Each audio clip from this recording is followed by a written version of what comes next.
Qualcomm confirms Samsung Galaxy S23 series will only use Snapdragon chipsets.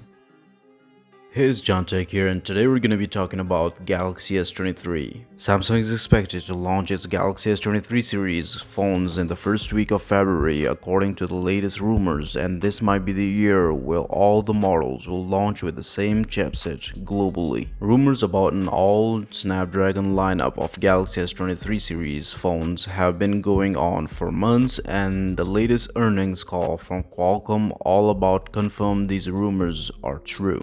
During their Q4 earnings call, Qualcomm CFO Akash confirmed expectations for a strong second half of the March Q1 2023, which likely coincides with the first months of the sales for the Galaxy S23 series phones. He also confirmed Qualcomm has moved from a 75% share of chipsets in the Galaxy S22 series to a global share, meaning Qualcomm chipsets for all models of the S23 series. All three Samsung Galaxy S23 series phones have already passed through Geekbench exclusively with the alleged Snapdragon 8 Gen 2 chipset. Qualcomm CEO Cristiano Amon confirmed a multi-year partnership with Samsung which will bring Snapdragon chipset to all premium Samsung Galaxy phones globally. A report from last month still suggests an Exynos-powered Galaxy S23 series is not rolled out despite disappointment from in-house Exynos chips from the Samsung MX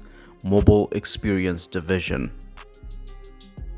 And that's everything, guys. Let me know what you think about that, and also don't forget to subscribe, and I'll see you soon.